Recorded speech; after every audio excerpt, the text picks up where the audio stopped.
All right, welcome to the Living Legends podcast, coming to you live from downtown Osaka. Osaka. Yeah, boy, let's go. Let's do it.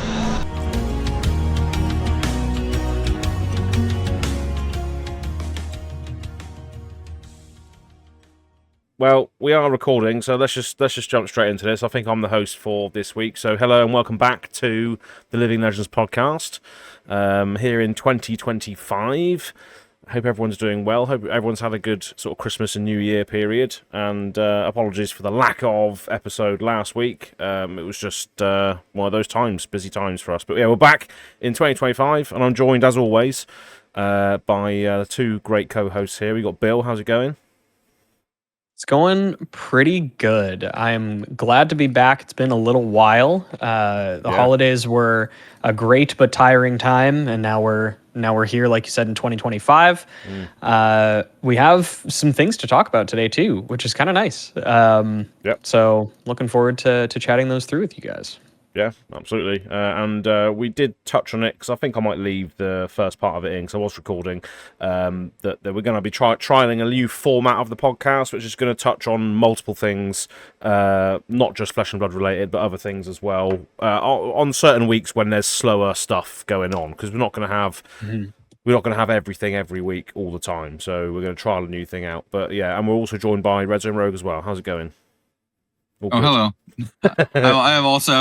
I'm also here. Yeah, the format is spurned on by a comment from the previous episode. And to be fair, for missing the week, we did say in the previous episode that we were discussing doing alternating weeks. Yeah. So we might follow up on whether we're gonna do that or just continue every week. But though we did get a lot of feedback of people who are like, "Yo, we want you to do it every week," which is pretty cool and encouraging to see. Yeah, I'm going to read through some of those comments in a moment, because it was nice to hear people's thoughts of wrapping up last year and what their favourite things were. And obviously we do owe some giveaway prizes as well, so I guess we could just pick from those. Plus, the email was just a straight winner from the person that we got the email from. There's only one submission in the email, so they just win. They just win automatically. So fair play. Oh, nice. I'm gonna.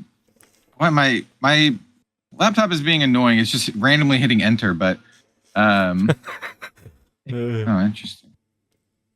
You haven't got the old school cheat code on where it just spams the button for you. I think my keyboard is something wrong with it. But anyway, I'm going to look up a random YouTube comment picker, because I did say that I would be choosing at random, so I will be choosing at random. I'm literally going to look it up right now and do it right now. Hell yeah. But yeah, you guys can continue while I kind of punch this in and do it. So obviously we're in 2025 now. What's your first week been like in 2025, Bill? Been busy? What have you been up to? Yeah, it's been I would say a little bit busy. It was my birthday last week, as I had mentioned when we were just sort of getting ready for the podcast. So thankfully I was able to take some time off to just relax. And everybody needs to do that. Yeah, I got to hang out with my parents. I got some really nice presents. One of the presents that I was most excited for, shout out my brother. He got me a portable battery car booster thing. That also has just outlets on it, so if you brought it somewhere and you needed to charge your phone or whatever, it just has a little cord. And it also works as a tire pressure repumper thing. So I'm actually pretty jazzed about that. It's a super useful thing. Yeah. Definitely makes me feel like an adult though, because I got some other really cool stuff, but for this one it's hell yeah, car things. Wow. Straight up just useful car things. Literally, it's like a Batman utility belt item. Yeah. Oh, brilliant. Yeah. Nice. So yeah, it was awesome. I was very happy about that. And, was that your birthday party that was on? Jim posted a video on Blue Sky, didn't he? Of a panning shot of. Because I think that was all the spikes together, wasn't it? No, that was we have an annual Spike Feeder brunch, and so that was on New Year's Day. We all got together, and Jim makes these basically like sheet pan omelets, like very very useful for feeding a bunch of people. Yeah. And there's like croissants and a bunch of cool stuff, very like brunch related. Obviously mimosas. How could you not have mimosas at a brunch? Clearly. But yeah, so that was a good time too. I've been feel like I've been partying a lot. Yeah. And today was my second day back to work after like 2 weeks of very intermittent working, maybe almost 3. So yeah, I'm ready to just like have some normal days again. Yeah. That's what it feels like toward between sort of Christmas and New Year. People that work sort of normal jobs, myself included, there is like this, what day is it? What time is it? What am I doing with my life sort of situation? It's nice to have some normality. It's nice to chill out though, as well, and have some time off. Everyone needs to decompress. But you haven't been decompressing really, have you, Kel? You've been cracking on straight away. You've been cracking on the whole way through. Yeah. Yeah. Such is the life of a full-time content creator. When you work for yourself, very much you so. tend to work a lot more than you would, or at least in my experience, when I worked like a 40-hour a week retail job. I work a lot more than that now. So I've been pretty busy.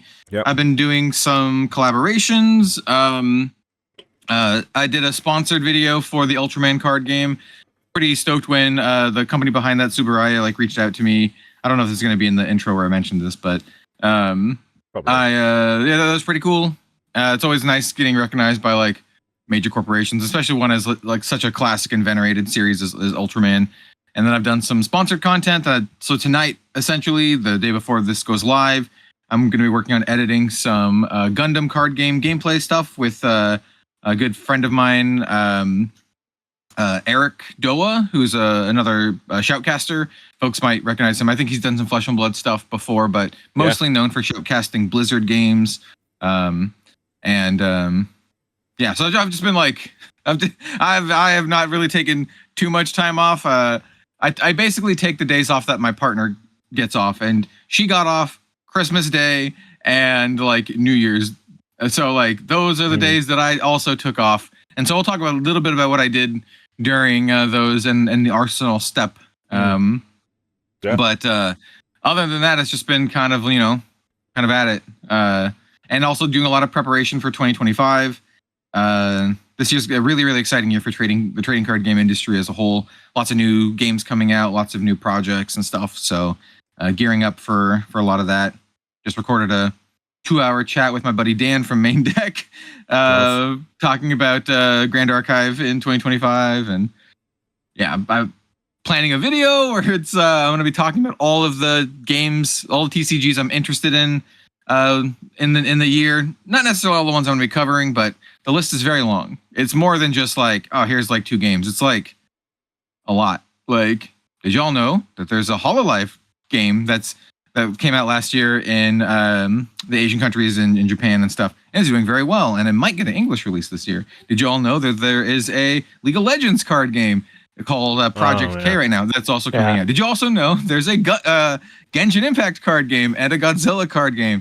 This year is pretty cracked for TCGs, and I do have interest in trying out and maybe covering all of them to some degree. So yeah, it's a lot. So I've been kind of planning as well. So and that's good for that's good for Flesh and Blood as well, because the more card games there are, the more competition it creates. So it's just gonna make everything better to a certain degree, isn't it? It's going to make people focus on what their strengths are, or maybe take influences from other things that come out. So because you can if there's the reason you're playing card games is for an IP, you can pretty much find the IP card game now for you. There's pretty much everything out there that you can get. So yeah, it's gonna raise the rising tide is gonna raise all ships, I think, in manner of design and competition, which is good. It's a really interesting time in the TCG industry, and I'm not going to talk too much about this because this is a whole video topic. But I just want to say I think it's super interesting because of there's a lot of card games coming out, right? And I think the knee-jerk reaction to this is has the same mentality as people have had for the last like 20 years, right? And that they think the TCG industry only has like a really small finite number of players, and so the knee-jerk reaction is, hey, it's a bubble, it's going to burst, all these games are going to die, and then there's only going to be left in the wake, it's going to be like Magic and One Piece or whatever. But I think times are changing, and I think the TCG audience is much bigger than people give it credit for, and I think what will happen will be something similar to how the video game industry boomed. And that there's going to be an audience for a lot of niche games, so long as the publishers have the right mindset about the success of their product. And what I mean by that is you don't need to make gangbuster numbers. You don't need to make Magic the Gathering numbers to be sustainable as a trading card game. And I think other games, we have historic evidence for this. Other games like Force of Will still exist. Some people might not realize that Force of Will still exists. They still make sets. And that's because they basically operate on they print to pre-order. So they just make a set and they print to whatever they get for pre-orders, and that's really it. And it's just enough for them to be sustainable with their very small niche audience. And I think, going forward, as the TCG industry grows, as people and interest in card games grow, as it becomes more mainstream, I think it's just going to have a bigger capacity for a lot of stuff. So I think it's a really interesting time for card games. Definitely some of them will be canceled and die. I imagine the ones that are held by large IP owners are going to be the ones that do this because they're going to expect buckets of money and then not get buckets of money. Yeah. But I do expect smaller TCGs with really passionate devs to actually last a little bit longer. Games like Alpha Clash, for example, which is an indie superhero card game with very passionate devs. I imagine they will be, longer lasting than you might expect just because of how these business models work. So, and I've also spoken to devs for some of these games, and I've heard similar things where they're like, you don't need to make buckets of money to be sustainable. You just need to be able to pay the printers and pay your employees, and that kind of stuff. Yeah, so, as long as you've got a passionate audience as well, and you're thriving in your niche and you're concentrating on your niche, like Alpha Clash, the only original superhero trading card game. People love it. So it's definitely room for lots of other games, but we'll see how that goes. And as we mentioned as well, we are going to be talking about other things and then linking into how Flesh and Blood are doing it and stuff with all this news when there's slower news weeks and stuff. So expect more talk on that and other things that come up as and when. Because this week's a slow news week. The spoiler season starts next week. And then we have the world premiere for The Hunted that weekend in Prague, which I'm going to for one day. And then we've got a few little weapon drops that have just been done today as well. So that's what we're going to speak about today in terms of actual cards that were released that we haven't spoken about yet. And they sort of tie together a few other cards that are in the set, and we can sort of get an idea of what the daggers do in correlation to what's been released already. But I wanted to first of all just visit the comment section from last week's podcast, and then back on not last week. Sorry, I just I clicked the video there, and Bill's voice came up, so you probably hear that in the recording. Well, we didn't hear it in the podcast, at least. No, but because I'm recording desktop audio for everyone's voice, you're going to hear. They definitely heard it. Yeah. So you're going to hear that. That's a bit. Hi again, everyone. Yeah, there he is again. We should start with a comment about the suggestion for the podcast structure if we're going to do that for today, because I think it's a good thing to start with, and then we can also pose the question to the audience if they would like a similar structure to continue, right? Yeah, definitely. Yeah. But I'm just trying to find it on here now. I think it's from Xander96 where they mentioned the APS pod. Is that right? That one? Yep. Yeah. Yep. Cool. So I'm going to go through a few of these just because it's a slower news week. There's a couple of nice comments on here and a few cool stories and that. And obviously, Bill, have you got the email? Are you going to read the email out? Have you got that? Yeah, I can do that for sure. Yeah, nice. We'll do that after. At the end of this, I can tell you who also won my giveaway in the 3 scarf promos, because I did pick well, I didn't pick. I used literally I used commentpicker.com/YouTube, and that chose it.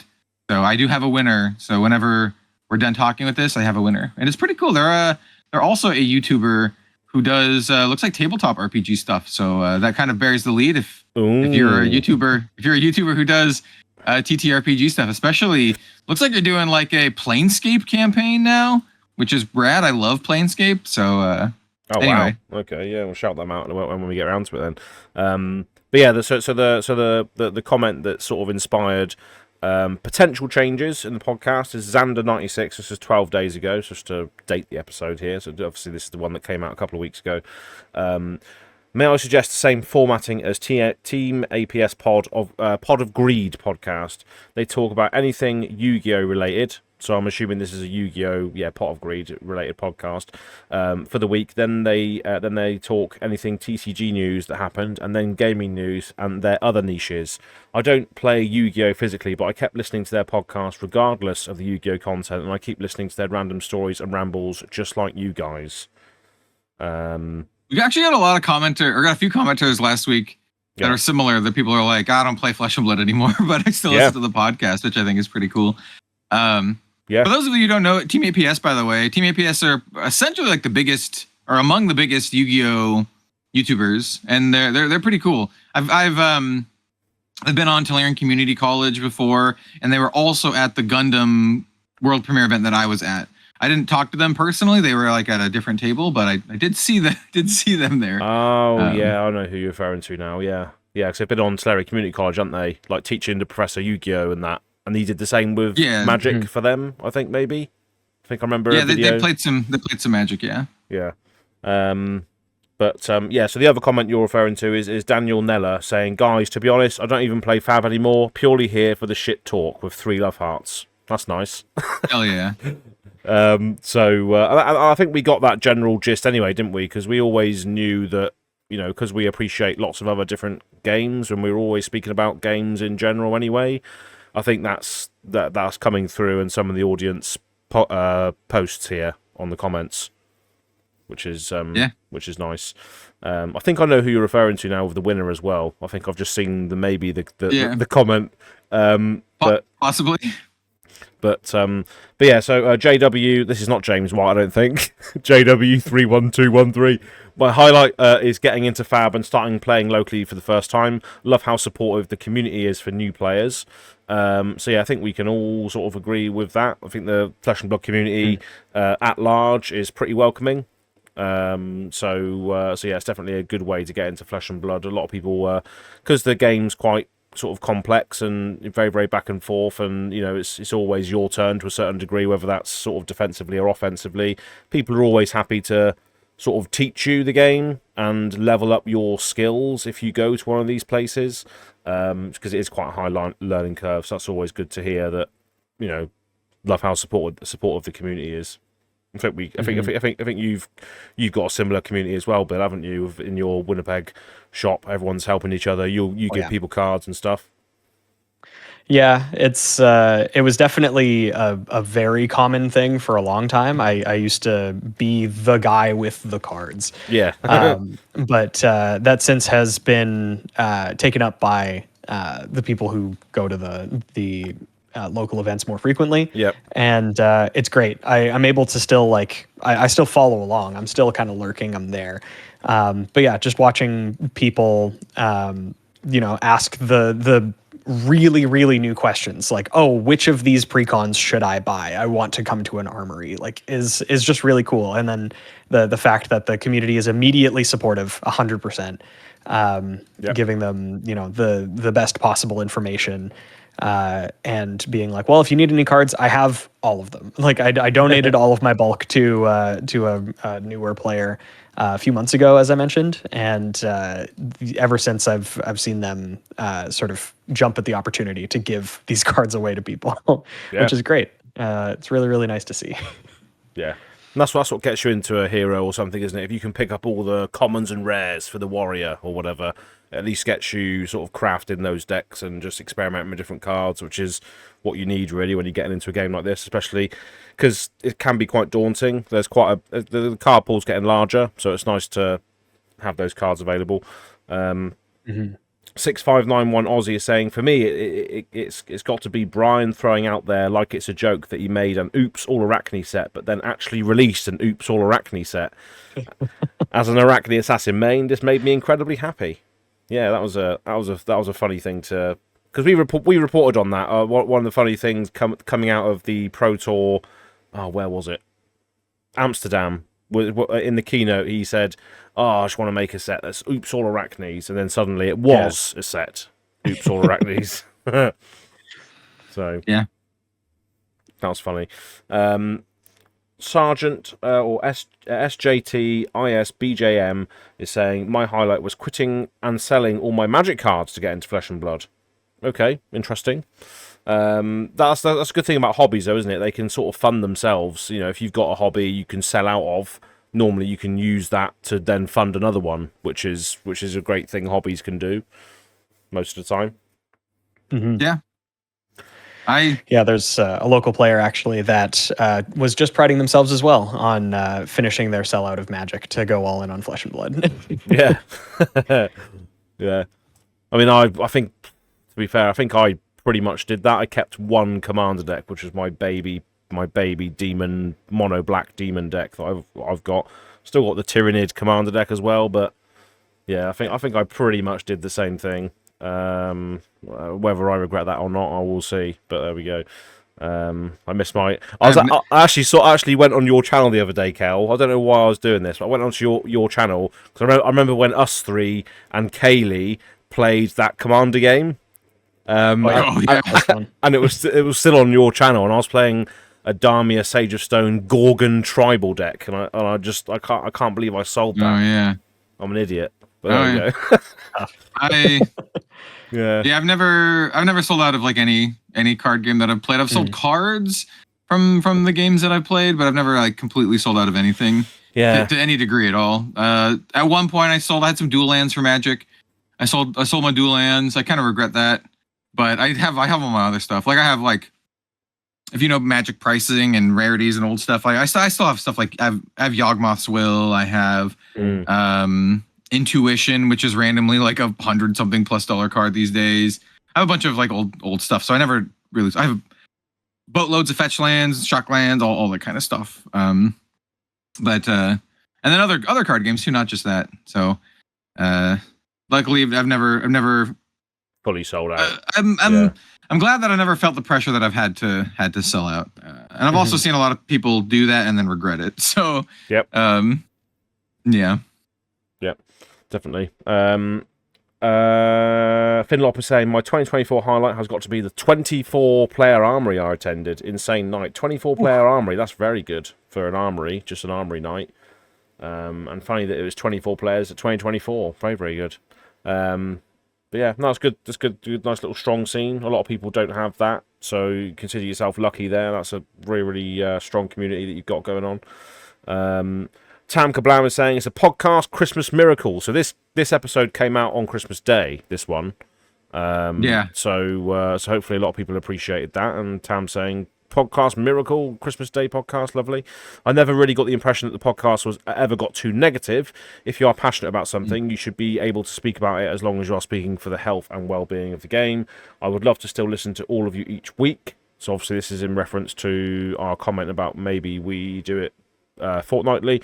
But yes, Tam saying I'd love to listen to all each week still to keep up on the most recent news and the ramble. However, you do whatever you works best for you all. So that's a nice comment. People actually want to listen to us every week. That surprises me. But there we go. Vleeps is saying my best FAB memory was reaching the top 4 at my first skirmish, and that some of my friends finally joined FAB thanks to the armory decks and the Part the Mistvale artworks. That's interesting. So the actual artwork of a particular set getting people into the game, which doesn't surprise me though, because MST was probably the most beautiful set we've ever seen so far, I think. What's your thoughts as a big art person? What's the best set for Fab art, do you think, Kel? And you can give your opinion afterwards, Bill. I don't know. So I don't know. It's interesting to think about. I am pretty biased. I do really like the Mistvale art. I actually also really like Outsiders art. It's not pretty, but I think it does a good job of like conveying the world. And there's a lot of weird, interesting stuff. Plague Doctor masks, the Van Helsing dude on Bolton shot. There's a lot of like just kind of cool stuff in it. So yeah, I would say Mistvale is great. And then, because also obviously has a lot of like Japanese and Eastern inspired designs. Yeah. But then I do really dig Outsiders as well, actually. So yeah, I like Outsiders. I was gonna say I like Outsiders for world building, but I guess Mistvale does world building as well. But it feels like Mistvale does world building in a way that it's like taking a lot of inspirations and wearing it on its sleeve. You can obviously tell where the inspirations come from. Yeah. Whereas Outsiders feels a little bit more flesh and blood original, if that makes sense. Yeah. So, yeah. Yeah. Good shout. Bill, what's your favourite, do you reckon? Set-wise, like aesthetically? Yeah, I think I'm gonna have to go with MST. Yeah. Like the art was just so compelling. It's either that or the original Tales of Aria. Some of the, especially when they like first introduced the like lightning frame. The lightning frame looks so good. Oh yeah. And it just like really highlights the art as well. Even something like Light 'em Up, I think has fantastic art. It's very it has a lot of motion built into it. Like yeah, like there's a lot of like really cool pieces of art on cards that no one played in that set. Yeah. Blossoming Spellblade. Oh, that card sucks. There's also some really cool dynamic ones. Like, is it called like Ice Storm or something? Yeah. Like, there's Ice Storm is real good. A lot of the double fusion ones are just really cool. Yeah. Fulminate. Unfortunately, no one played them. Yeah. Yeah, I think Fulminate, yeah. I think I'm on the same wavelength as Bill. It's either MST or Tales of Aria, but yeah, Tales of Aria. One of the cards that comes to mind for me for foiling purposes, like for the actual cards, is Inspire Lightning, which again is another crap card that nobody ever used, because it was like a giant lightning bolt. It was an elemental Runeblade action, but the actual giant lightning bolt in the old foil was just all foil, so it really popped. That's one thing I do really remember is Inspire Lightning in foil. But yeah, just I just love colourful. I love colourful, vibrant sets. Anything that has that sort of Aurora Borealis, sort of Northern Lights sort of style, rainbow colours and stuff. I absolutely love that. Very, very vibrant. So yeah, I'll say MST, or not MST, sorry, Tales of Aria or MST, because I think MST was also very, very colourful. There was that what was it? It was the Sanctuary of was it MST? That was Sanctuary of something, which had like the meeps and that on it, with like the what was it called? Oh, well, if it has meeps, it's an Aria thing. So meeps are from Aria. So it's either Rosetta. It might be Rosetta that you're thinking of. Yeah, that's it. Yeah, sorry, it's not MST then for me. It's Rosetta, because Sanctuary of Aria is that art with the Aurelia, the Northern Light style thing, with like the winter, the meeps on the tree branch, and the lights shining on in the wooden huts. So yeah, it's I got confused then. Yeah, so it's Rosetta or Aria. So the Aria sets for me, I think. Colourful ones. Don't know where that came from, actually. Someone saying about artwork getting into the game, and then I just completely derailed it. But there we go. And now they continue to say here, I'm very much looking forward to my first bigger event at Prague. So Vleeps, you might see me there. I'll be there on the Saturday. So if you're around, say hello. That'd be good. And thank you guys for your podcast. I enjoy every single episode of it since I joined the game, with a smiley face. So that's nice. Nice. Well, yeah, that's very kind. Yeah, definitely. So if you're in Prague and you see this mullet, the mustache will be back as well, so it'll be easier to identify. So yeah, definitely say hello if you're there. Coach Juan is saying, really love your show. Please keep doing it every week. Just nice comment. Hank saying, love you guys, Merry Christmas, Arachne Black Widow. So, yeah, Arachne Black Widow is a great piece of art also. And I think that was the key word that I said to to win a prize. Oh, no, what am I going to do now? Of course, Hank would be the one to say it. He watches it right to the end. Good on you, sir. Every time. Every time. More people saying, I really liked the 5th anniversary of FAB, all the community coming together to enjoy something. Yes, that was pretty cool. Obviously, the 5th anniversary event was cool, because obviously it was in Osaka, but then they didn't just keep it to that. They obviously expanded it to sort of armories all around the world. You can do a 5th anniversary to get your IRA promo or whatever, which was cool. So that was nice for everyone to celebrate that. And also get the IRA. And IRA's obviously a classic character, which I am in the process of building a deck for, actually, because I managed to get the Scarlet Revenger one. That should be good. Indoor Adventures is saying, highlight of the year for me. Was this the prize one? The prize winner? Possibly. Maybe. Indoor Adventures is actually playing in the League That Means Nothing Season 3, actually. He's playing Azuri. Oh, really? Yeah. Oh, nice. Good choice. Good taste. Yeah. I didn't even know that. Exactly. So, yeah, I guess I'll just say it now. Yeah, Indoor Adventures did win the random giveaway. So, yes, you have won, Mr. Indoor Adventures. And from the thing, I clicked their profile or clicked their icon and it took me to their YouTube channel, and yeah, they do like tabletop RPG stuff. Looks like they're doing specifically looks like a lot of Dungeons and Dragons, but they're doing like a Planescape playthrough, which is pretty cool. I really love Planescape. So yes, Indoor Adventures, you have won. Nice. Yeah. So what you should do to claim the prize is I need to mail it to you. So I need to know your mailing address. So there's a couple ways you can do it. You can DM me at Red Zone Rogue on Twitter, technically Blue Sky, because I do have that, or Facebook, and they're all at Red Zone Rogue. Like they're all just at that. Or you can email the podcast. Either of them will work. All I need is your mailing address, and I will send them to you. I don't care if it's international or whatever. As in non-US, I will still mail it to you. So just do that. Yeah, sounds good. Congratulations. You get 3. You get 3 of mine. Awesome stuff. So well done to Indoor Adventures. There's an advert that's just come on in the background, so hopefully you can't really hear it. I've got the compression on, so you probably won't be able to hear it. That they're also saying highlight of the year for me was definitely going to Worlds in Osaka. It was a trip of a lifetime.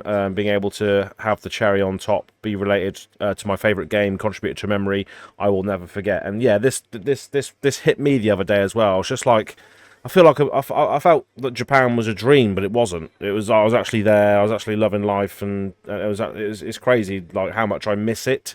Because it just feels so surreal being in a place like that. Yeah. It can do that to you. Mm-hmm. Yeah, so I just ended up going through all my videos and pictures again on the stuff I captured. So it was definitely feel you there. Yeah. I'll be going back this year for sure, maybe twice. I already have one trip planned that's guaranteed, and then Grand Archive is doing an ascent in Akihabara at the end of the year, and I really want to go. So we'll see if I go to that one as well. But I already have one trip back to Japan planned this year. It's nice. It's a good time. Yeah. Yeah. Hell yeah. Definitely be going back there with my girlfriend at some point as more of a sightseeing situation rather than FAB. But yeah, definitely miss the vibes for sure. Probably go back to Osaka as well, just because it's well connected. It's a pretty nice place to be, and you can go to Kyoto quite easily. You can go to Tokyo quite easily. Yeah, I think it's a good place to be. But yeah, a few more comments, and obviously we can move on to some of the actual cards. We spent 42 minutes on these already, so there we go. It's all good fun. There's only 3 cards anyway. There's only a couple of weapons to speak about, and that's pretty much it. They're pretty straightforward too. Yeah, exactly. New Jersey Demo. So we're cooking down under 39 degrees C today, watching the pod in aircon. So New Jersey is from Australia. actually one of my patrons now, actually. So thanks, Damo, for doing that. My best FAB memory for the year was winning my first armory with KO during the heavy hitters season. It's been a rough year overall and spent a lot of my time away from the game, but the end of the year has allowed me to start coming back to the hobby and joining some great communities. Cheers for the pod. Also, I'm old enough to have watched The Mask in movie theaters. Smoking. So when we were speaking about The Mask, I don't know why we spoke about The Mask, but I don't remember why it came up, but now I just have mask one-liners in my head. Somebody stop me! Yeah, stop me! Yeah, absolutely. What a film. I speak about Jim Carrey on the Arsenal step actually, because he was in Sonic 3, which I watched recently as well, which is quite good. Oh. Mark Zombie is saying my 2024 highlight was winning a ProQuest event on my favourite hero, Azuri. Sick. Hell yeah. Good taste. Azuri's pretty good. London, here I come. So yeah, I might see you in London as well, Mark, then, for Pro Tour. I'm not going to be competing, clearly, but I'll be there nonetheless. Yeah, nice one.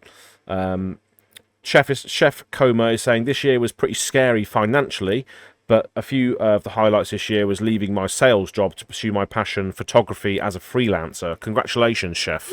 Nice one. It's always hard leaving an office job to pursue your actual love in life. So fair play for breaking out and doing that. That's good.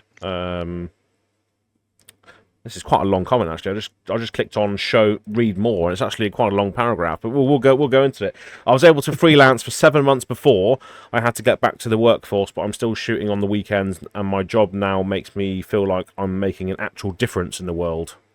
Yeah, doing something that you're passionate about will make you feel better about what you're actually doing in life, rather than just plodding along at a job you don't feel like you're getting anywhere in. I definitely can relate to that.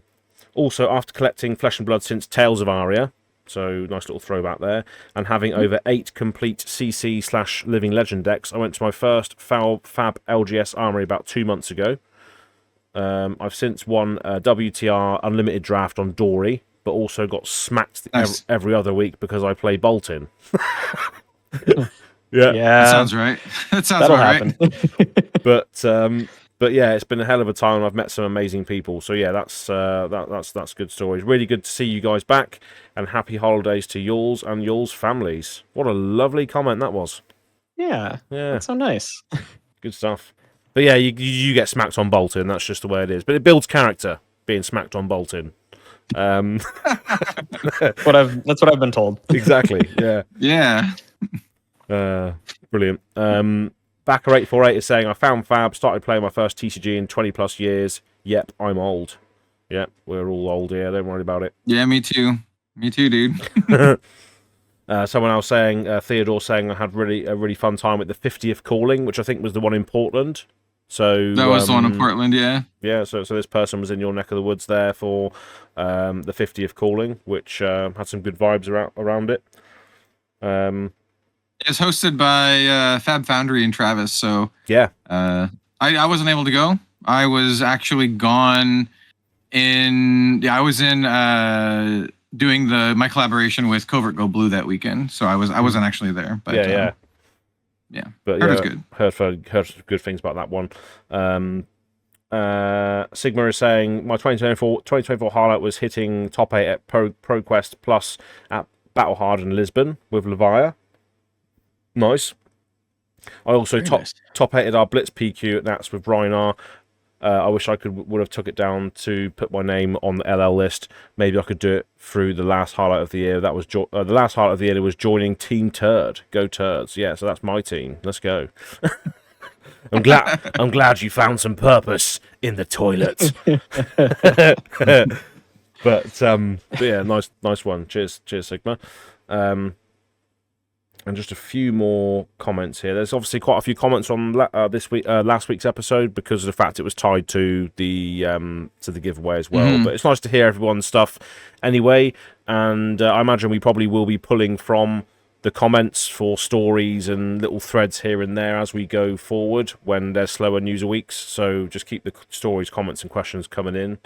I nearly said I nearly said keep the stories, comments, and questions coming into the Abroad in Japan podcast because I listen to that so much.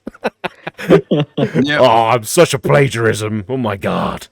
But there we go.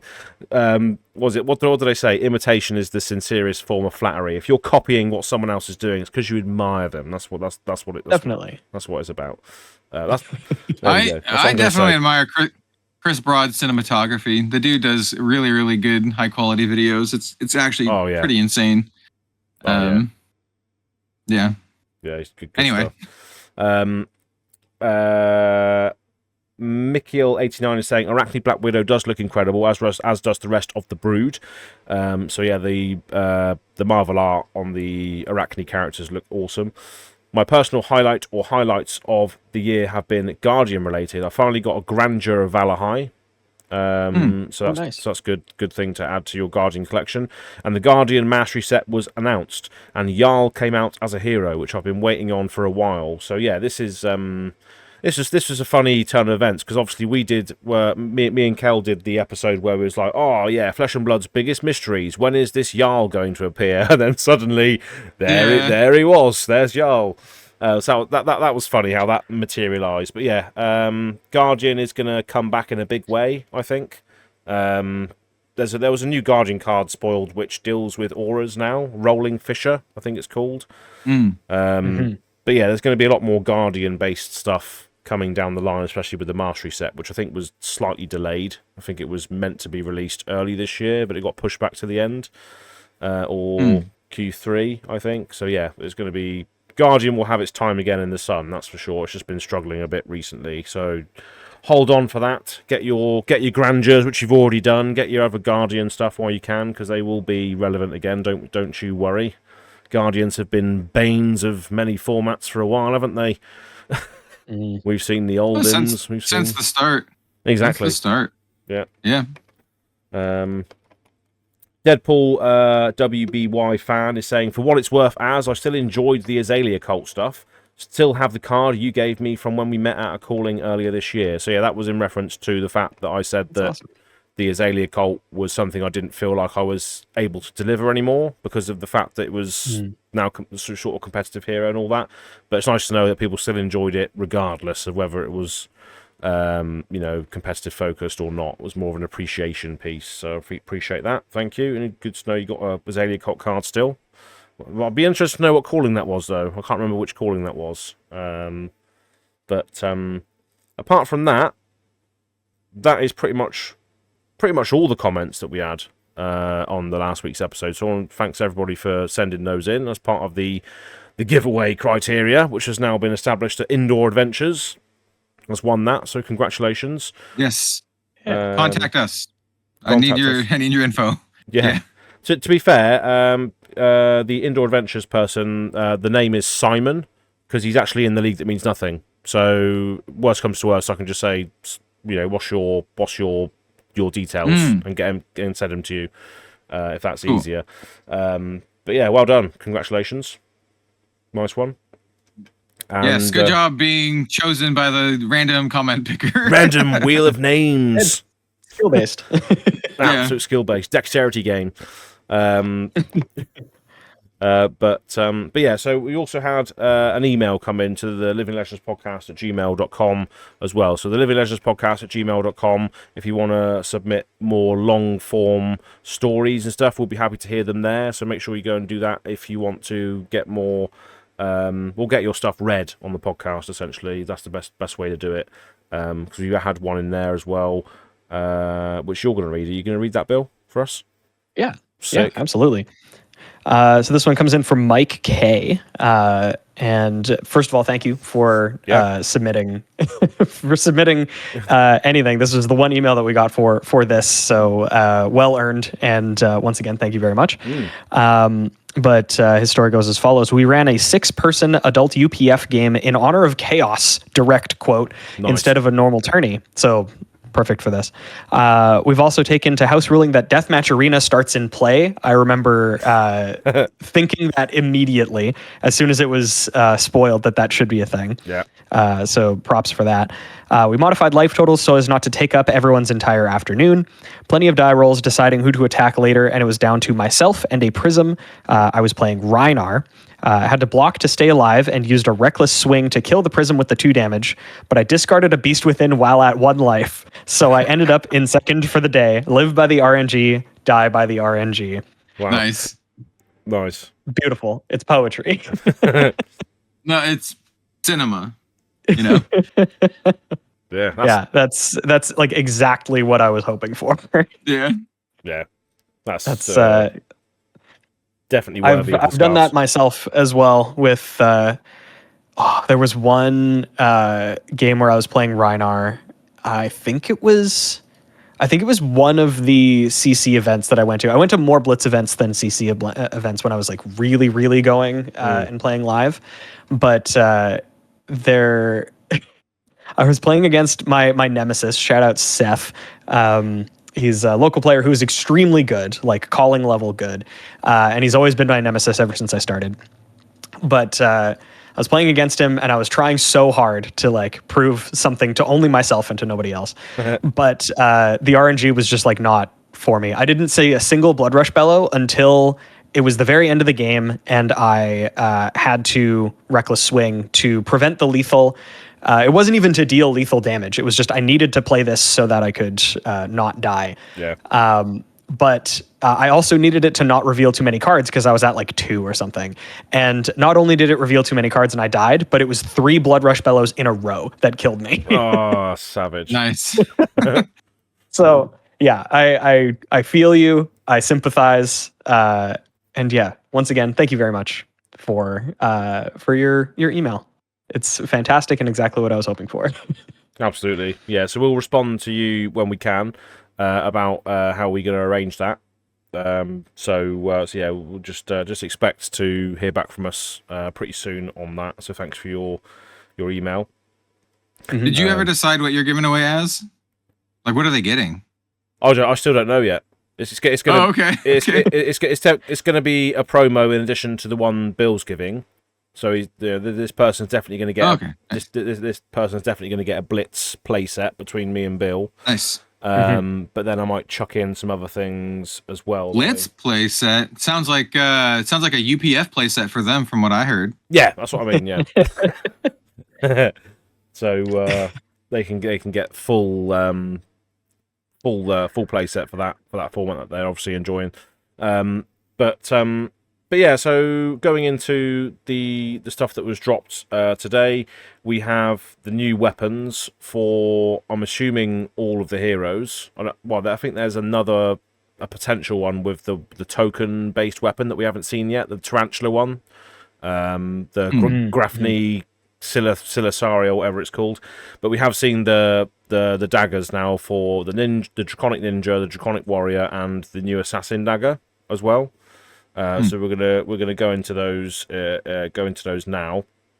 So I'm just bringing up the next page for this. I've still got Sanctuary of Aria up. Let me just bring this up. Has anybody got Have you got the weapons up, Bill? Just while I'm loading this, have you got one of them up at least? I can get them. Just a second here. I haven't actually even looked at. Well, I looked at one of them. I saw one of them. I saw the one that breaks. I saw the yes. Yeah. And it's weird because I'm like, do you run this or do you run like the needle instead, which hits for more but also breaks? Yeah, if it gets blocked. I think it's gonna be a bit of a weird one. That's Kunai of Retribution that you're referring to, just flashed which I have now in front of me. Yeah. Yeah. So Kunai of Retribution is the first Draconic Ninja dagger that we're seeing. It's a one-handed dagger, attacks for 1 and has once per turn action. Pay a resource. And also, as part of the cost, destroy this when the combat chain closes to attack with Go Again.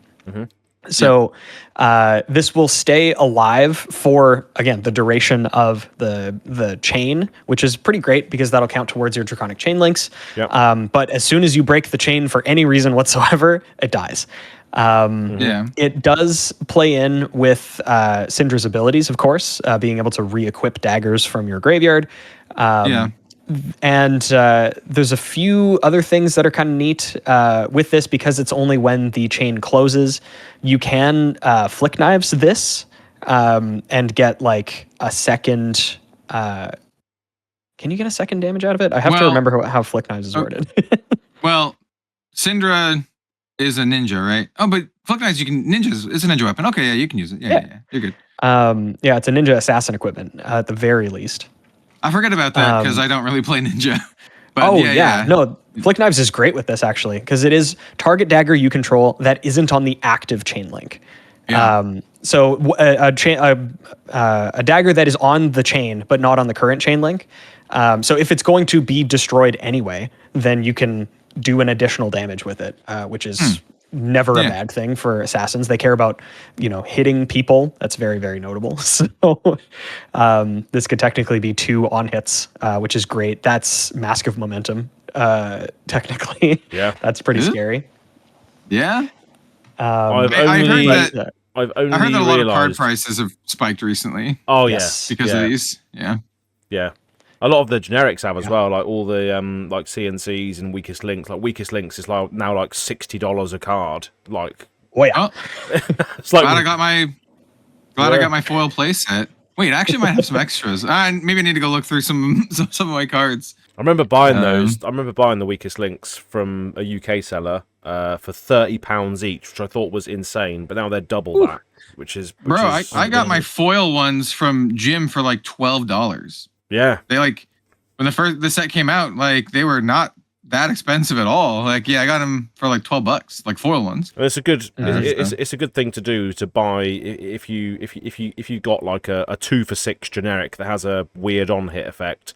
It's always worth getting those like as soon as possible because they're only going to increase in price because every deck can use them. As an Uzuri player, I just buy all of them because that's what she does. Yeah. I just when you were saying about flick knives, I had to think. Hold on a sec, that's an assassin piece of equipment. I didn't even realise until now is a hybrid card.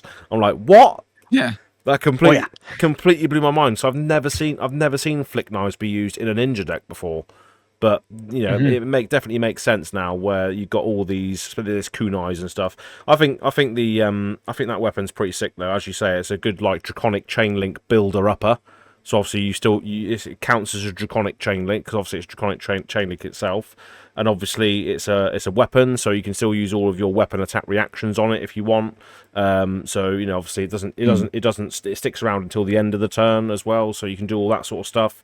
And obviously it's baked into all the other new cards as well of the hunted. I'm just trying to bring them up now, which make more sense, like the Blood Runs Deep as well.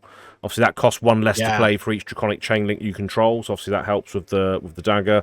And obviously, when this attacks, each dagger you control deals 1 damage. And if damage is dealt, then you destroy the daggers, and you can just rebuy those back anyway because your Syndra ability is going to be free because this will be your 3rd draconic chain link basically if you play it as a 0 cost.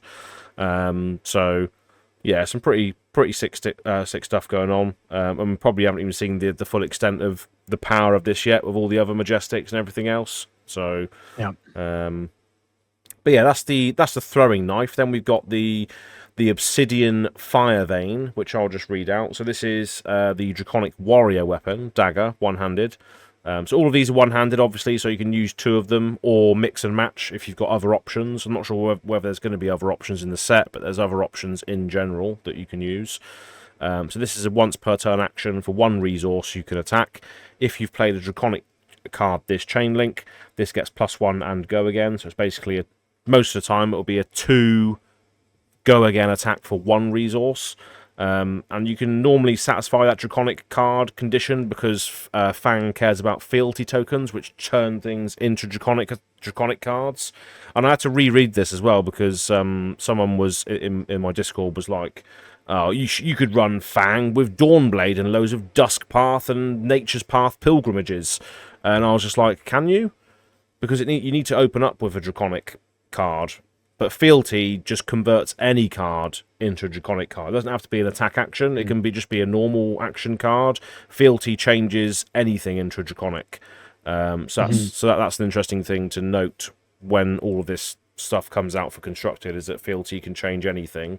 But yeah, Obsidian Firevein reminds me of Starfall, because Starfall is basically exactly the same. You attack for 1, but if you've done the lightning card, it gets +1 and go again. So it's very similar to that, almost. So when I saw this, I was like, this is basically Draconic Starfall.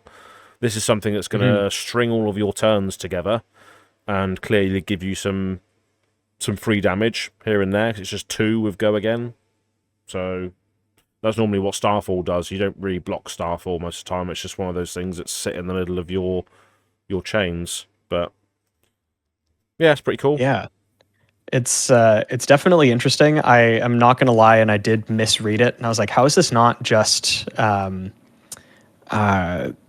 blade, the Draconic sword? Why am I blanking on Searing right now? Emberblade. I blank on Searing Emberblade. That's the one.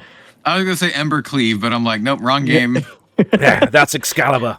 Yeah, yeah. But I was like, how is this not just Searing Emberblade again? But it's the fact that it is, if you've played a Draconic card, this chain link, like this exact one. So you have to have reacted with a Draconic card in order for this to have +1 and go again. Yeah. So it's going to be like super interesting, honestly. It's not just strictly better, but if you are able to do the attack reaction that you need to turn this online, then that's great. That's fantastic, because a 1-cost 2-attack go again is way above rate.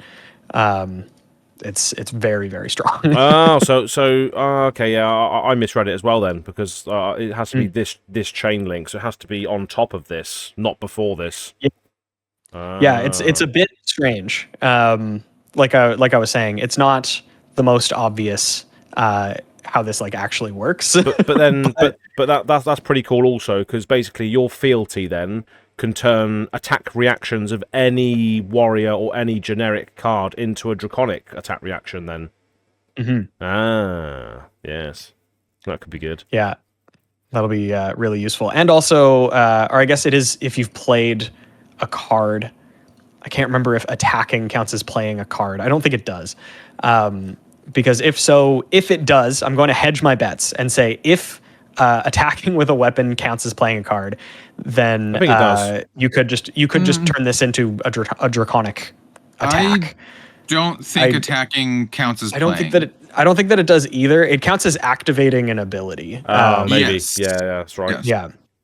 But yeah, anyway, really cool card. Really excited to see if it ends up being the play for our new hero. Yep. But yeah, we also did immediately, as we were like, oh hey, are we going to be or what are we going to be talking about today?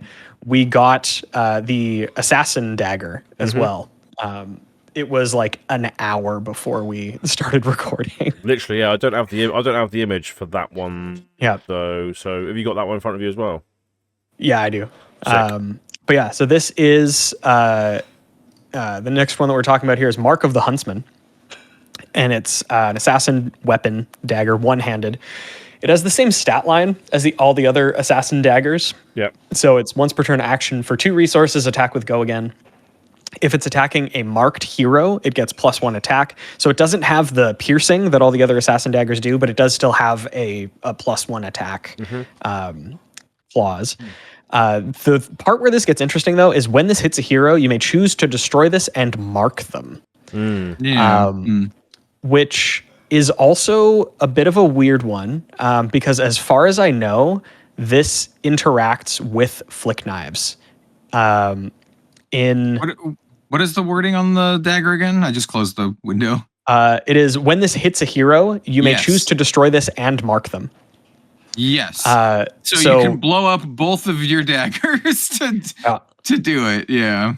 Yeah, but it's really interesting because if you attack with this and they block it, then on a later combat chain you can flick it at them and mark them. Yeah. Wait, can you? Yeah. So yeah, you can flick it at them and mark them. Yep. Because when you I think you might be able to flick it at them and mark them. Anyway. I think you would be able to do it in response because the hit creates a layer, and then you can respond to the layer. As far as I'm aware, because it's all part of the same ability. So even if it hasn't resolved yet, you can then destroy it, and then still get the ability. It marks them twice. I don't know if that does anything. I don't think it does. It doesn't stack like fealty tokens do. But yeah, super interesting and honestly quite powerful. I think Flick Knives stocks are going to the moon if they haven't already. It's a parasitic dagger for the new mechanic, essentially. I don't see this being used by any other class or any other assassin, obviously because it cares about marking. So it's just Uzuri players and whatever, you're probably going to be ignoring this unless there's a huge marked package that you're going to be putting in your Uzuri deck, which I kind of doubt. Maybe. Yeah, there might be some generic assassin cards that say if your opponent is marked, it gets extra things, but then that's a lot more. It'd have to be a lot. Yeah, it has to be a lot. Because then you have to then you have to either change out one of your sick daggers, like your spider's bites or nerve scalpels, for one of these things, just because some of your cards give you a payoff if they're marked. So yeah, we'll have to see about that. Yeah, it would have to be a pretty significant payoff. Yeah. Pretty like really big, yeah. But then yeah, if you're running Arachne Web of Deceit or Arachne Marionette, then obviously at the beginning for sure. At the beginning of your end phase, if an opponent is marked, you become a random agent of chaos, which is what you want to be doing. So that definitely makes sense to use that dagger in those heroes for sure. Seeing these weapons has me curious as to what, if we get any at all, if we're going to see some majestic weapons. Yeah, I don't know. Yeah. It feels like I should. Because we've gotten majestic daggers. Every time we get daggers, we get the couple times we've gotten them, we've got majestic daggers too. So I don't know. Be curious to see. Yeah, I think the one that we were speaking about last week, Arachne Orb Weaver, is the one that says Grafni Shilisari cost you 1 less to activate. So maybe that is just a token then, rather than a weapon. This one says once per turn instant, discard an assassin card, equip a Grafni Silisaria token.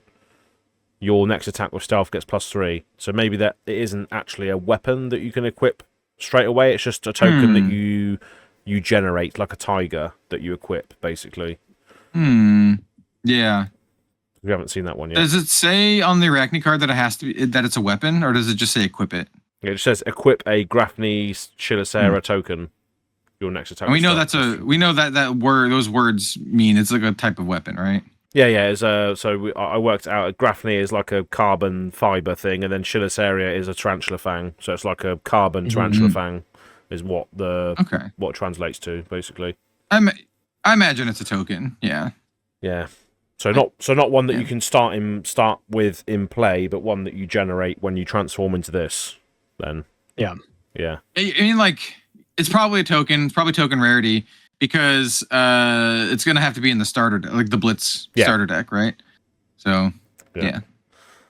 But yeah, I mean that's the weapons that we've seen. Obviously, a lot of the sort of spoiler season stuff is going to start coming next week. So I think by the time next podcast comes back around again, if we are doing it weekly still, we wouldn't have seen any of that yet. So we could even delay it until that stuff comes out. We'll see. We'll decide that later. But yeah, I mean that's pretty much all the cards that have been released so far. I'm not sure if looking at the February list here, there's stuff that we haven't really covered. I'm not sure if we spoke about Provoke, which is basically like a warrior attack reaction. Blocks for 3. It's a blue pitch card. Costs 1 to play. If you're attacking with a weapon this chain link, the defending hero reveals a card from their hand. If it's an action card, add it to this chain link as a defending card. Otherwise, they discard it. That's a weird card. Yeah, it's no, it's like the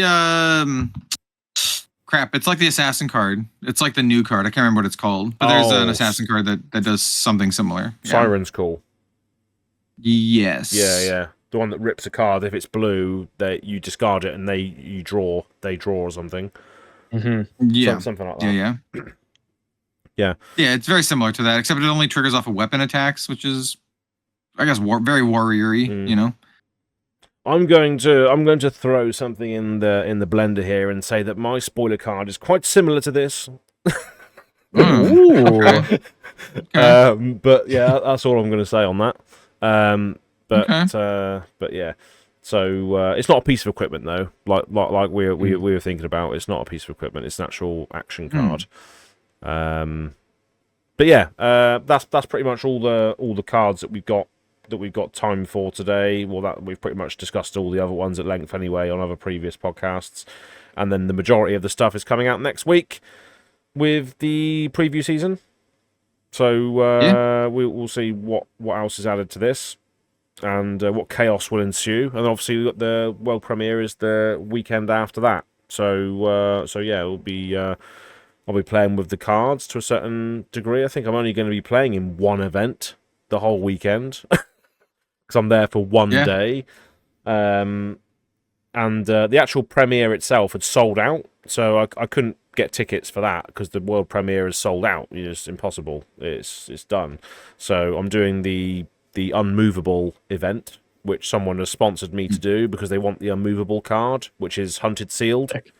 So just going to get a free hunted sealed event and then give my mate the unmovable, the one we spoke about, the dwarven character in like the Mines of Moria setting. That should be good.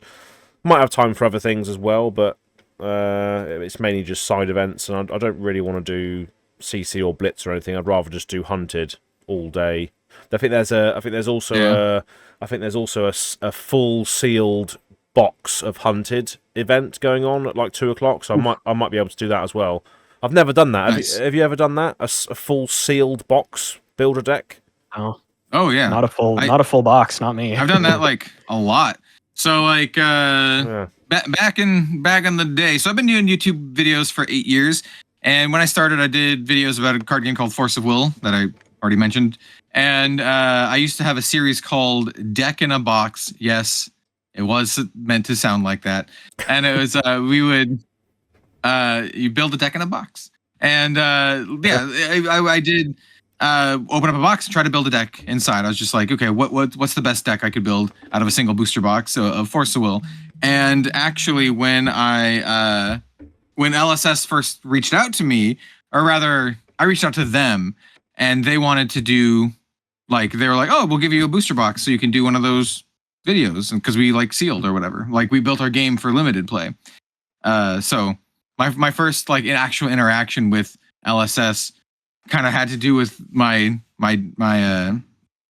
deck in a box kind of series. So and so my first two Force Will videos, or Flesh and Blood videos ever, was the starter deck opening and kind of like just checking out, and then it was actually building a deck from a Welcome to Wraith alpha box that LSS sent me. Didn't get a cold foil in it, got a foil E-Strike. And I got, you can go find that video and you can see the comments. People are like, I'll give you $60 for that foil E-Strike. And I was like, no. Oh, wow. Yeah. Alpha foil E-Strike, worth a little bit more than $60 these days. Yeah. A little bit. Yeah, I still have I don't have that foil one. I actually sold that one to Jim from FAB TCG Cards.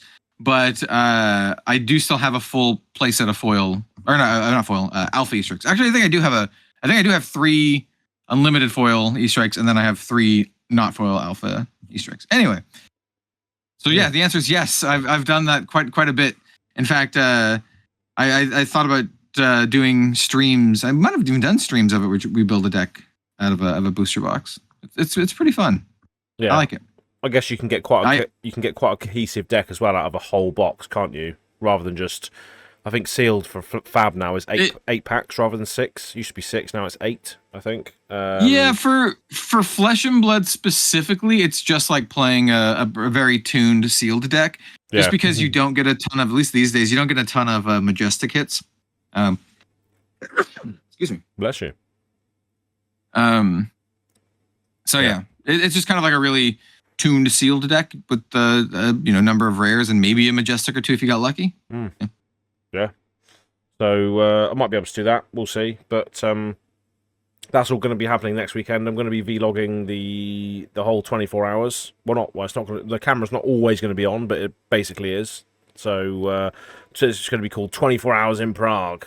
Flesh and Blood Chaos incarnate. Possibly something like that. That'll be available not next weekend, the weekend after that.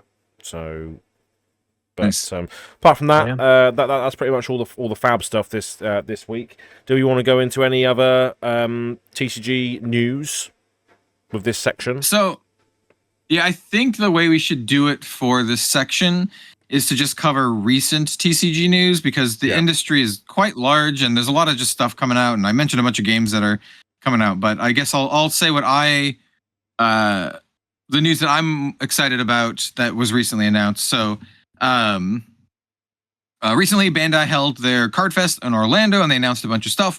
A lot of the stuff I don't really care about because I don't really have any interest in One Piece or Union Arena or anything like that. Though they did announce like the Nikkei set for Union Arena, which a lot of folks in my Discord are pretty excited about. We weren't sure if it was going to come to English, but for me particularly, they announced the release date for the Gundam card game, which is going to be in July of this year. And the TLDR of that is, yes, it's about 6 months out. But if you know anything about Bandai Distro, that makes a lot of sense, because up until now, stores were unable to order the Gundam card game through Distro. And it's usually about 6 months out when you're able to order it, right? When the order pops up, it's usually about 6 months out from release date. And so the soonest that the release date could have possibly been was about 6 months out. And yes, it is as such. So unfortunately, folks will have to wait for about 6 months before the game comes out. Currently, there exist these little beta boxes, but they're pretty hard to find here in the West. A lot of them are being scalped. But if you can find one at a good price, around maybe $100, they're really, really fun. We're recording a video doing some gameplay of that, what I'm calling beta box battles, of just playing with the cards that come in a beta kit. But one thing that they announced that I think is absolutely brilliant, that I wish more games that have like IP connections or at least an established lore or something would do, is that they are collaborating with another product that they are simultaneously launching for the Gundam, or next to the Gundam card game, called Gundam Assemble, I think is what it's called. I don't remember off the top of my head. But what it is essentially Gundam minis, like Warhammer minis or other wargaming minis. And they're launching a war game as well.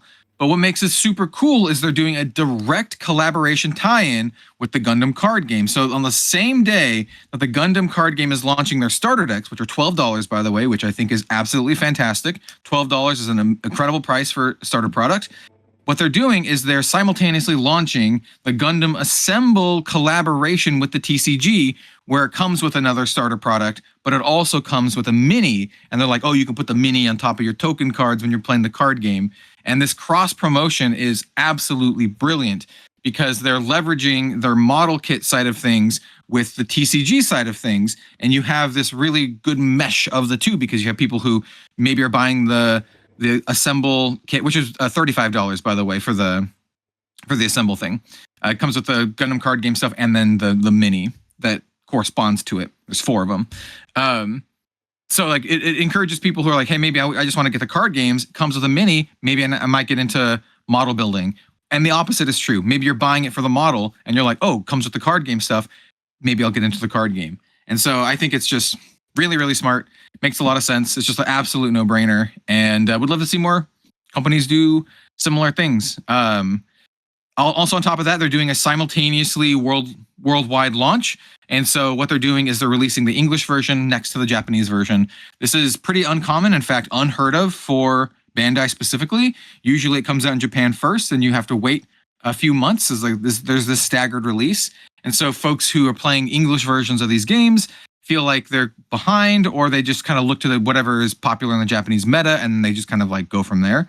But having the simultaneous worldwide release is really cool. So everyone can like build decks together and, enjoy and, have that experience of building decks. So, I did a whole video going over this, giving all my thoughts and breakdown under everything. But yep, in July, it's a long time to wait, but hopefully beta kits will tide folks over until then. And the tie-in with the model kits is super, super smart. And makes a lot of sense. Yeah, that's pretty sick. Yeah. Yeah, it's what some of they're known for, isn't it? They're known for the model and the gunpla side of things. So tying that in with the card game, if you're walking past the table and you see like sick little miniatures, you're like, oh yeah, what's that? If there's a miniature gamer walking past or whatever, they'll walk past it and be like, oh, that looks sick. Oh, it's on top of a card game. And then that sticks in their mind, and suddenly they might find themselves playing TCG. Who knows? Yeah, what I didn't mention too much is the little minis are also part of a game. There's going to be a war game as well. Yeah. And so it's like they're releasing 2 games essentially side by side, but one of them has to do with like minis and war game type stuff. They look just like they're much smaller than a Gunpla, right? They look like Warhammer minis. They're not painted. You have to paint them. So unlike Gunpla, you do have to paint them. So there's a couple of different things. But I've seen just around the internet that a lot of people are very excited for the mini war game kind of thing. I've seen very large news outlets post on it. I've seen videos with hundreds of thousands of views talk about it. So it's like it's a thing that people are getting excited for. And the fact that they're tying it in with the card game, it's going to drive a lot of attention to it. Just makes a lot of sense. So yeah, nice.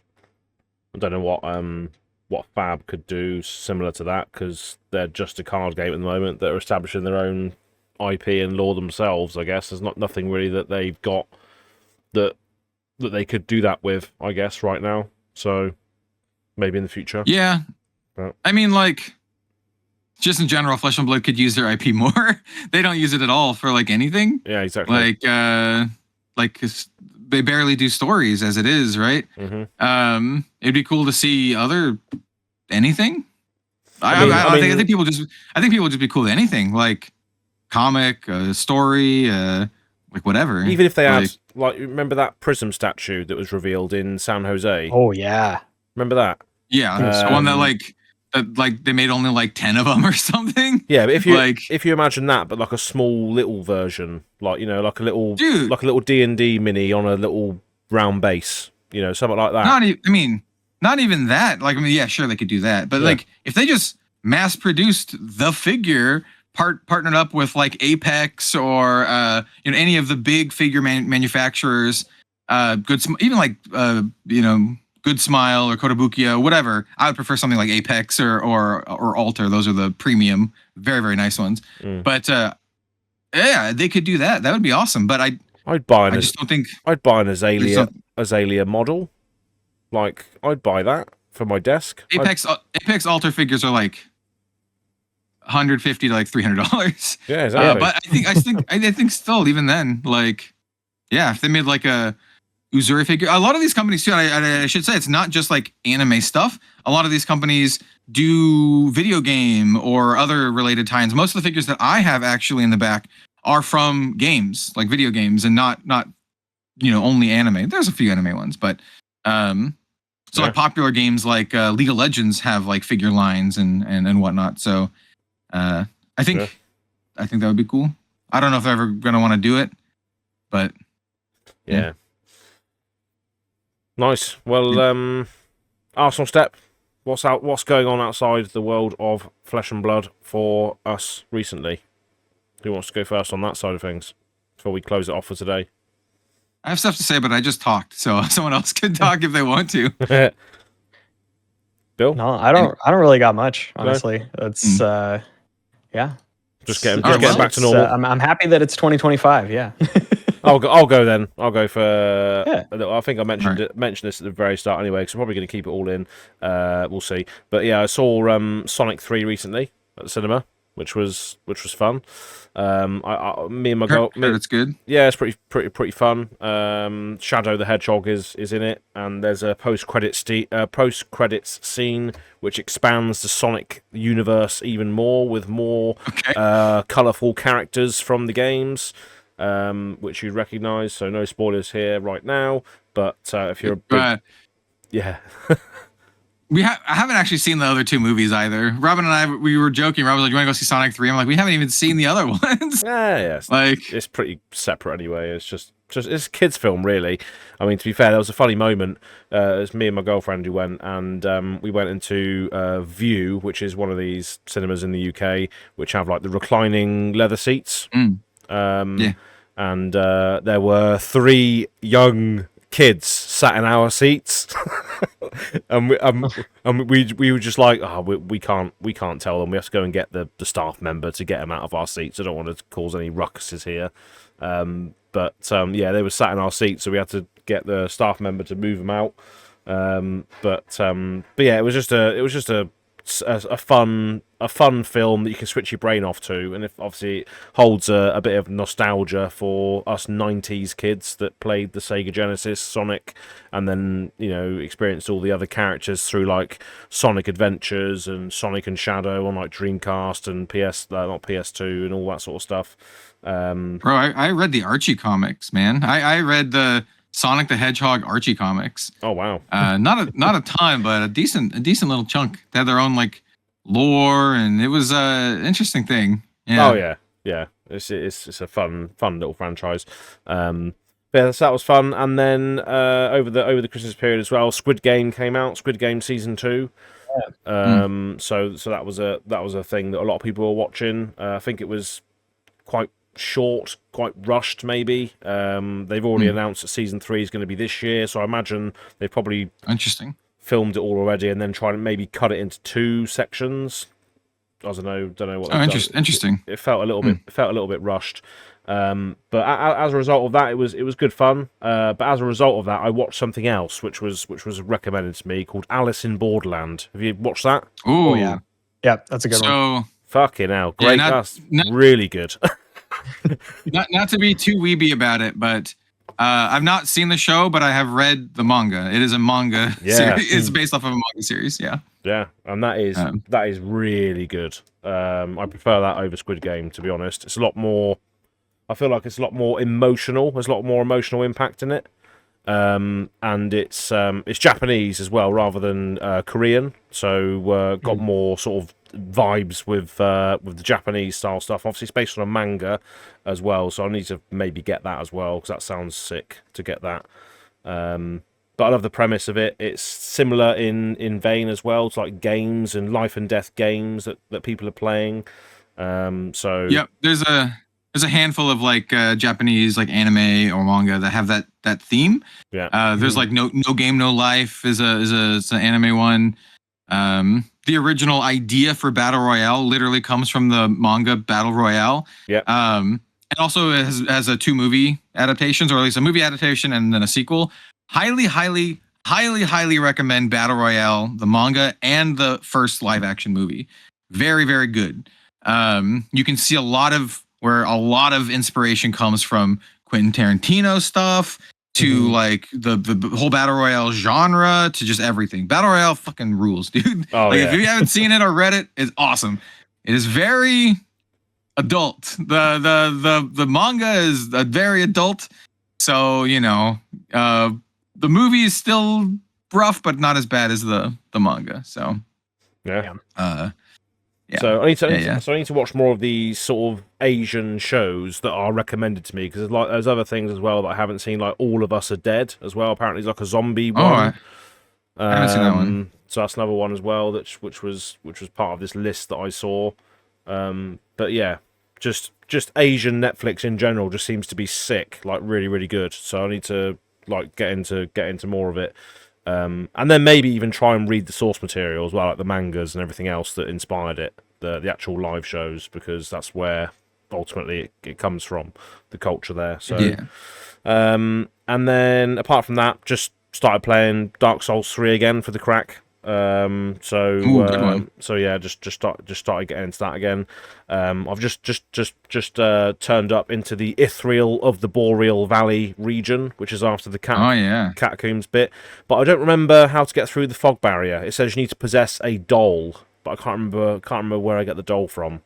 Because you cross the bridge after you fight that. Can't remember how you need how to go. get it. Did you beat the dancer of the Boreal Valley? Did you go back to the no, I didn't. room and it's like on fire and stuff? Yeah, you need to go back and back. So beat the dancer. I think yeah, because you beat the vault of the Boreal Valley right at the start, and then you go back through where the knights are into that room where the woman's on the chair. You go back. Exactly. Yeah, you go back there and you fight the dancer, and the room's like on fire and that's stuff. It. Yeah, that's what I have to do. I remember now. Yeah. It's been a while, but Dark Souls 3, I'm very, very, very knowledgeable about it because I wrote like 100% guide, and my old YouTube channel that I used to do gameplay on, I have like 188 part series. This is a long series about Dark Souls 3 and all of the things. I've 100%ed that game over and over. Like I've done everything. Dark Souls 2 and 3 were the ones that I did the most. And Bloodborne. Dark Souls 2, 3, and Bloodborne are the ones that I did the most content for. Do you remember what the best dexterity-based katana weapon is in the game? Do you remember? Oh, because I've got the Uchi katana, which is obviously the first one you get, and then I've just got the Chaos Blade, which you get. But I think there was something, not Chaos Blade, Black Blade. But I'm not sure. Don't remember.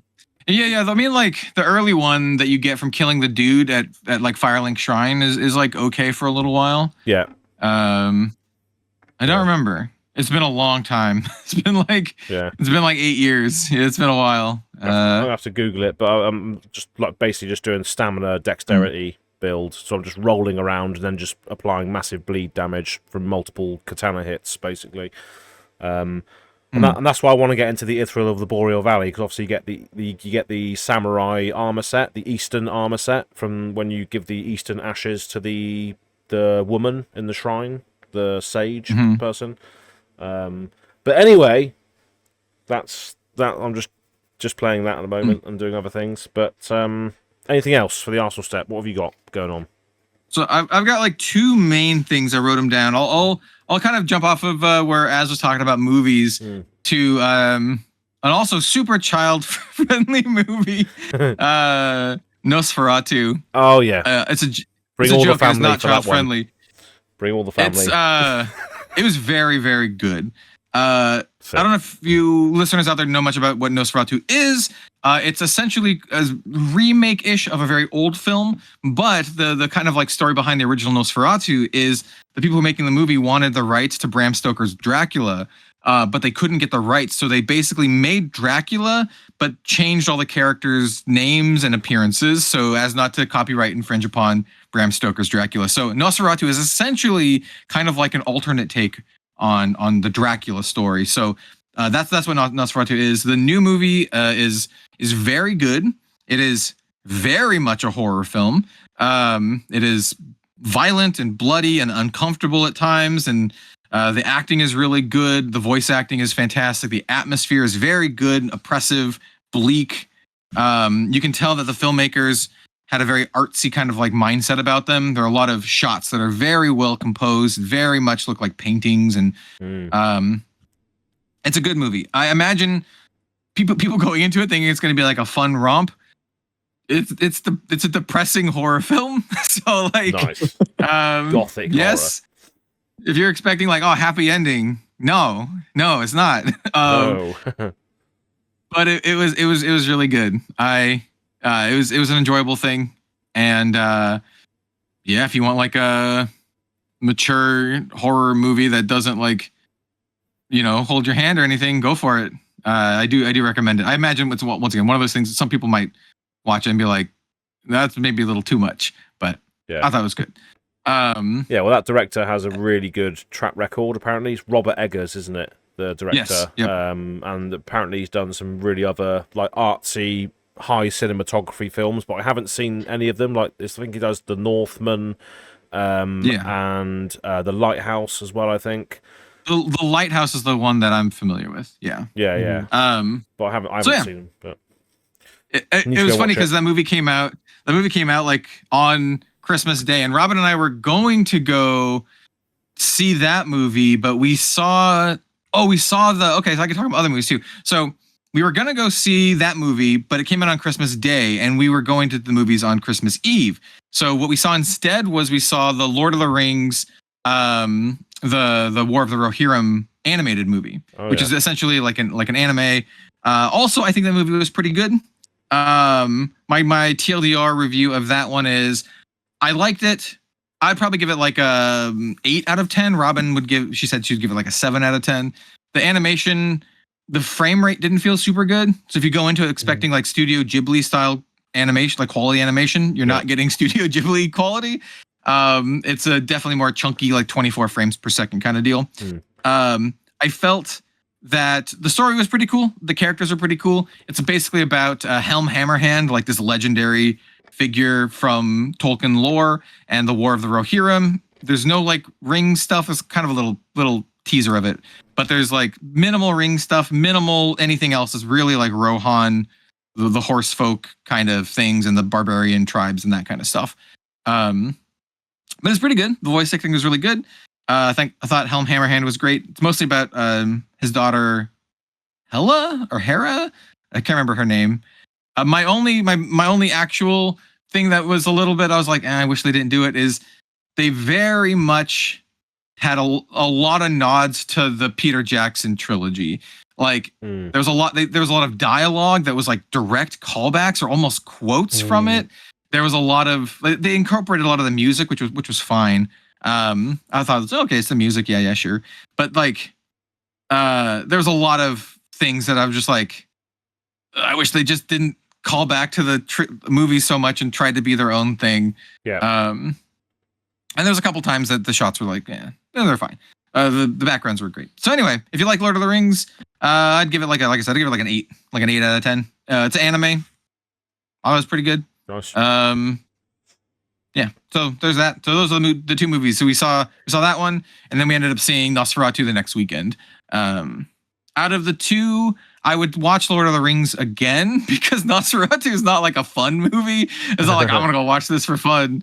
But it was good. Yes, it's like it's not as rough as this, but I it's the same kind of vibe as like Girl with the Dragon Tattoo. You're like, that was good. I don't want to watch it again though. Very heavy. Yeah. It's not quite as heavy, but it's still like pretty up out there. And then other than that, I've just been really getting into like Star Wars, but not in the way that you would expect from me saying that.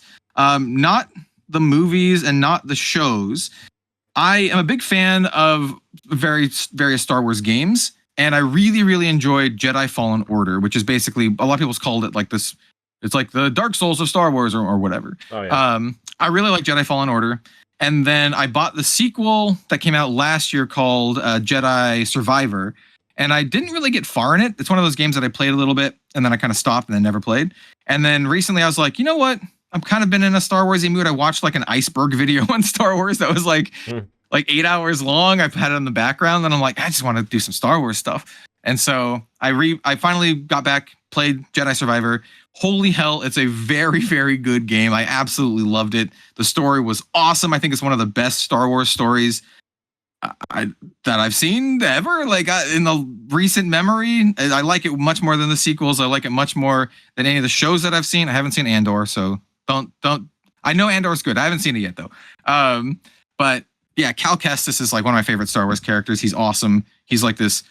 He's a very like vulnerable character with like trauma, but they write it in such a really good way that the movies don't even like touch upon. And there's cool characters and they incorporate awesome like lightsaber stuff and Jedi lore. It's really cool. I really like the whole expanded part of the Star Wars things that don't have to do with like the Skywalker stuff in the movies. Yeah. And I feel Jedi Survivor was fantastic. And I've since watched a couple like videos on it, and I think a lot of people feel the same way who have seen it. They're like, a lot of people feel like me, like, oh, they should have just this should have been the movies. Like this, it's just a cool story set in the universe with like awesome characters, and I don't know, it's very good. So I really enjoyed Jedi Survivor. I feel like 2 was. I didn't think either of them were very difficult. Even though people said that they're like Dark Souls, I don't feel they're that difficult. But they're really good. Easy comparison, though, isn't it? Like the Souls. It's because Star Wars, yeah.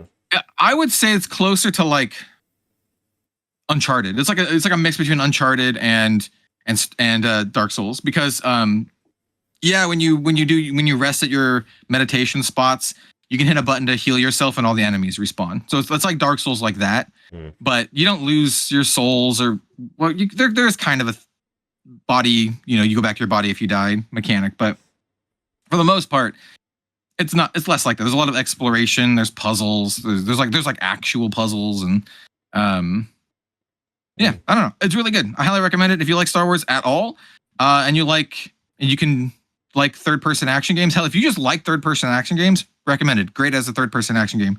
If you like Star Wars, highly, highly recommended. It's very, very good. And then after that, I was like, I want more.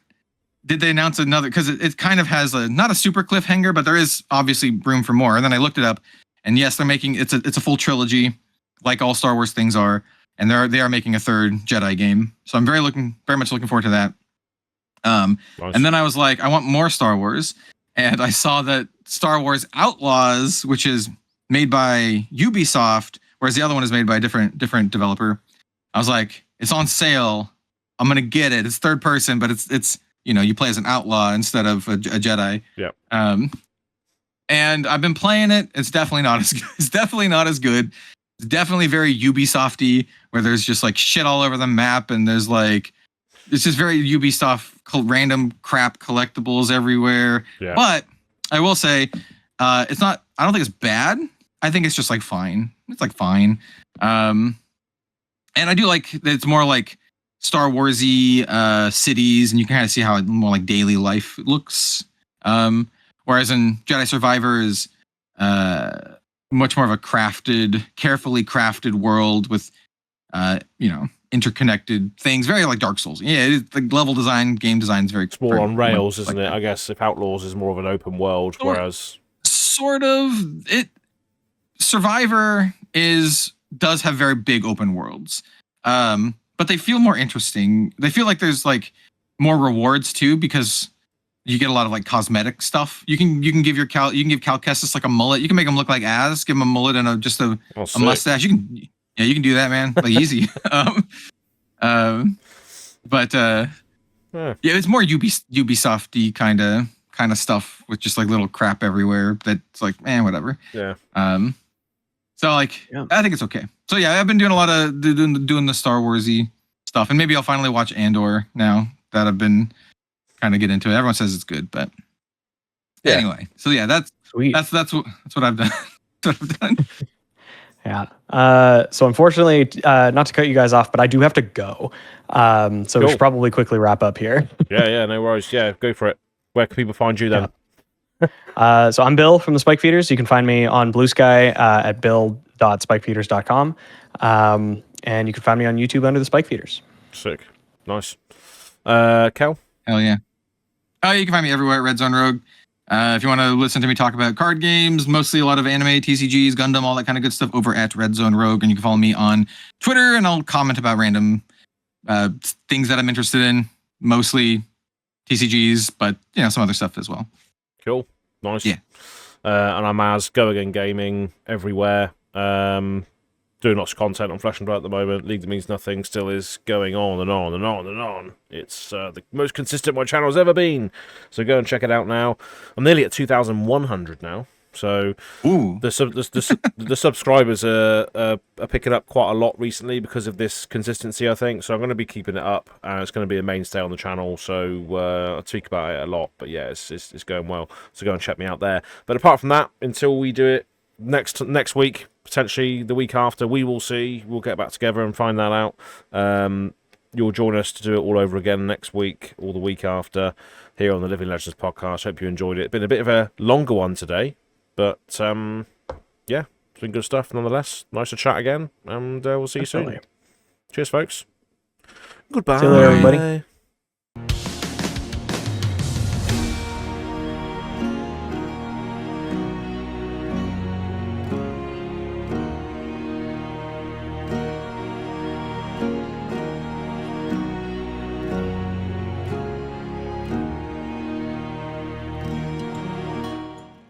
Hello. Hello. How's it going? How's it going, Az? Yeah, I'm not bad, mate. You all right? Oh, you've cut out, Oh. I think. Just your audio. Your video is still fine. Is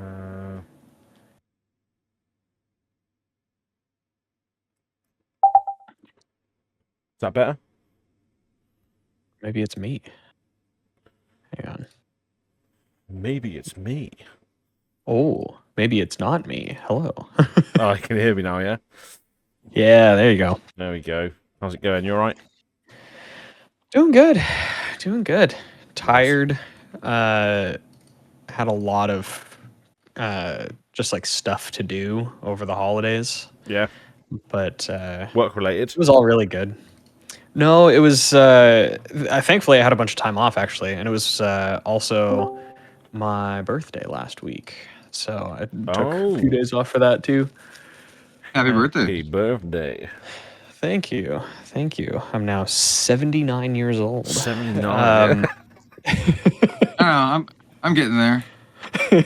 79. You're I think you're younger than me. I'm gonna guess. You're like what? 35, 36? Oh, 31. Oh, you're way younger.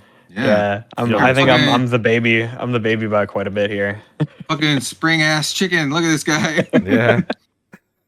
Brilliant.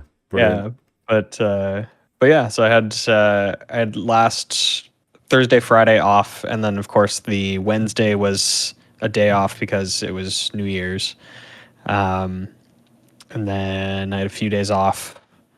I think I had the Monday off of that week, and then the Wednesday, Thursday, or whatever again off. So I've had just a shit ton of time off, and it feels like I haven't been at work for like a month. Yeah, same. Nice. Literally, yeah. I broke up on the 17th, and I just still haven't gone back. Oh my god. Well, no, I start my new job tomorrow, so this is my last day. Oh, okay. My last day of freedom, but I've been off for like 19 days. It's been insane. Yeah, damn. Like from the last day being the 17th, today's 3 weeks, and then yeah, that's it. Crazy. So it's been monging out doing nothing, but nice. Yeah. It's good. I've been very busy. Yeah. Oh yeah. I've been very, very, very busy. It's interesting though, because I think whose video was I watching?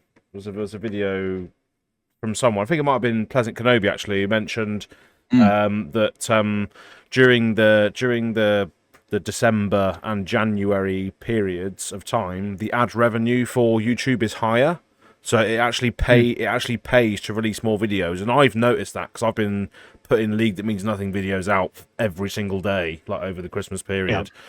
Yeah. And I don't know why. Maybe the ad revenue's higher, so I think it might pay for YouTubers in general to release things over Christmas because the ad revenue's higher on Christmas period videos. Have you experienced that before? So what people normally do is that it's higher at the end of the year, and most YouTubers take January off. So how it usually works is a lot of YouTubers bust their ass in December and try to do as many videos as possible, and then they usually take January off. This is what I've heard from very large YouTubers, like Chris Broad talked about it recently as well. Oh, maybe that's what it was. Yeah, maybe that's what it was. Mm-hmm. He mentioned it in the Abroad in Japan podcast. Yeah, that's what it was. Yeah. But but not just him. I know some other YouTubers talk about that as well. I'm just doing the same stuff. I don't have a plan for it. I'm just like doing the stuff as they happen. And it's like just so happens that a lot of stuff lined up recently, and so it's like a lot of like guests and collaborative things, and I have to do a lot of editing now. I recorded a bunch of stuff recently, and yeah, I've just been very very busy. I did a sponsored video for the Ultraman card game that came out a couple days ago. Yep. Pretty sweet that they reached out to me because Ultraman is like, it's not the biggest thing here in the West, but it's fucking massive in Asia. Oh yeah, it's literally, I did a little bit of research into it, but yeah, it's literally one of the highest selling IPs of all time. It's like in the top 20 or something like that. And so like when the company called Subaraya They reached out to me, their marketing director, and they're like, "Oh, we'd love you to do the thing." I'm like, "Yes, yeah, I'm not gonna say no." So that's kind of cool. Video's not doing great, but I figured that no one knows that the game exists, so I doubt it has a bunch of. I don't think it has a bunch of YouTube algorithm juice behind it. Yeah, but not yet. it's still cool. And the game itself is actually really cool. The mechanics are very interesting and very unique. It's the closest thing I'd describe it to is Marvel Snap, but like better than Marvel Snap. You try to win a lane, and the whole goal is to win 3 lanes in the same turn. And you take turns playing cards in your lane. So you go, and then your opponent goes, and you alternate. And you can kind of like level up your characters and do stuff. It's a pretty fast game, like Marvel Snap as well. But nothing like it exists in the TCG industry, which is pretty cool. Yeah, that's cool. Hell yeah! I figure that when we do our TCG news, other TCG news segment, that's mainly going to be a you thing anyway, Kel, and then we can maybe relate it back to Flesh and Blood, if Flesh and Blood are doing anything similar to that, or anything they could maybe learn from stuff that's going on, just to make. Well, that's actually a pretty cool idea. Yeah, there's that comment that person said, just to make the podcast fresh, and so like I don't know if that's something we want to do. I feel like it'll be much more interesting going like if we start and continue with that kind of format, because just with Flesh and Blood's product release, I feel that there's going to be a lot of stagnant episodes where there's like nothing to talk about. Yeah. And like the 3 months between, releases. I do have and so like, I'm not sure how we want to approach it. If we just want to do like news. I do have one piece of actual news that dropped over the weekend, which is the release date for the Gundam card game. They finally did the release date for it. Yeah, I think it's a good segment to have, because then it will just allow us to compare like what FAB is doing that this other TCG news is, whether we can relate it to stuff that's already happened or things that may need to happen or things we think should happen. So I think I think it could be a good thing to have in there for sure. But yeah, good idea. But that'll mainly be you anyway, because you're involved with a lot of different things. And then obviously Bill can do any Magic or Spike Feeders related stuff or whatever, or any Magic news that might be relevant. But there's always Magic. Yeah. There's always Magic stuff going on, isn't there? But it really is. I keep up with Magic, but just well, actually, yeah, I do keep up with Magic a little bit. Yeah, more so than the other two big three. I don't really keep up with Yu-Gi-Oh or Pokemon all that much, but a little bit. Yeah, I wrote here, news that I want to talk about. There's the Gundam release date, and then I have Arsenal. We talk about Star Wars and Nosferatu is what I want to talk about. I got a couple of things for that as well, but yeah.